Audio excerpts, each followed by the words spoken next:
often joke to one of my good friends that my favorite trope in action fiction is what I call the Metal Gear Solid boss unit. It may not be unique to the Metal Gear Solid video games, but what it is the story mechanic where the lone hero is tasked to fight a team of usually superpowered individuals. These individuals all have unique powers, and in the story, some of them may not be the most deep characters, but instead relying on their simple presence or cool factor of their visuals, power, or unique personality. They are often memorable even if they have little screen time. They are often dispatched by a non-superpowered but skilled hero who often has to use their wits to do it. It's often my favorite thing when I come across it. The villains are often memorable because they simply are what they are. It's engaging to see the hero take them on simply because he should be outmatched, and it often makes for a very clear story structure. I love it in Metal Gear Solid, and even in things like the Raid 2 and less obvious movies like Wolf Warrior 2.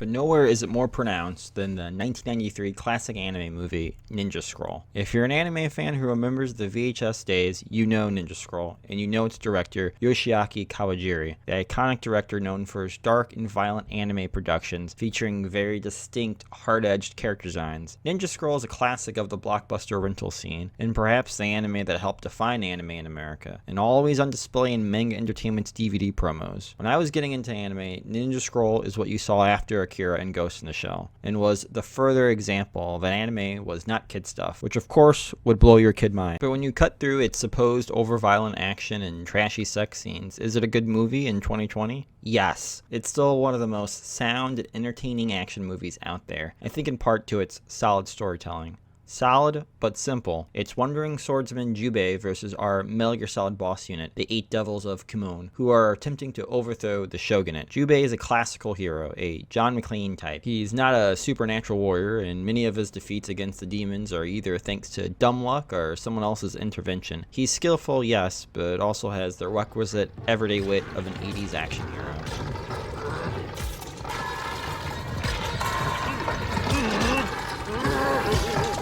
Hey, what's the matter, monster? Your skin appears to be falling apart. And while it's later revealed that he may have a personal stake in the conflict, at first he is simply passing through and is manipulated into it. It's these traits and storytelling maneuvers that make Jubei a very likable character. Sometimes it's hard to wrap your head around anime's typical dark and stoic, emotionless action heroes. Jubei is just a good bloke and thus very enduring. You want to see him defeat the Eight Devils and are interested in how he'll do it. Just like when you take on the bosses in the good Metal Gear Solid games, you like seeing Snake using normal moves to take down supernatural weirdos. Every man is more relatable than a complete badass. Doesn't stop at Jubei though. The heroine of the movie, Kagero, is a classic tragic figure.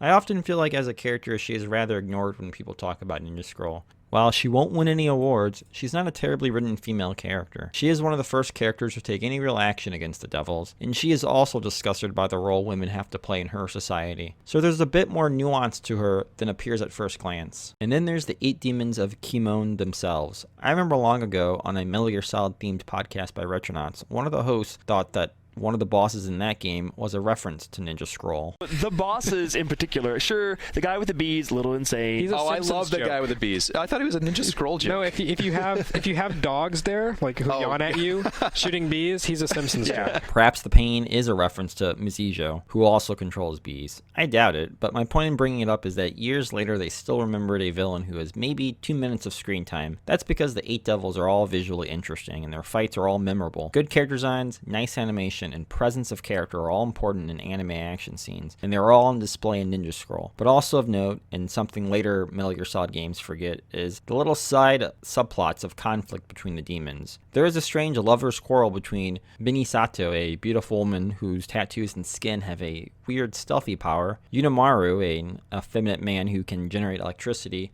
Zakuro, who can control gunpowder, and of course the shapeshifter and immortal Gimma. It's not much, but does make the enemy unit have a bit more going on than simply being villains to fight.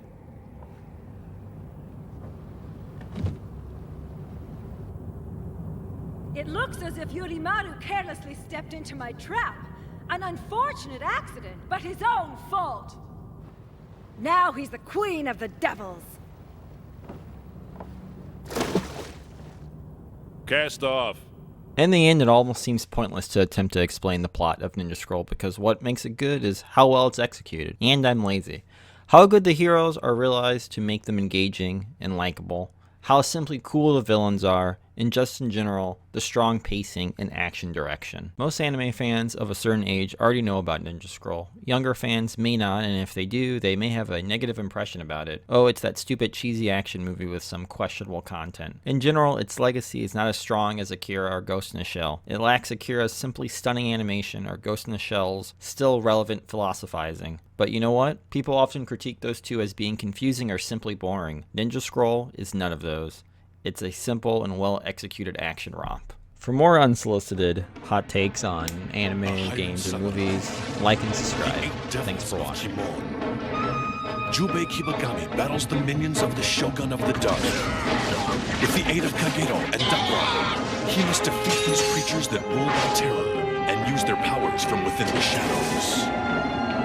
Winner of the Yubari Film Festival in Japan, Ninja Scroll is a tale that combines the mysticism of the Far East with lightning samurai action.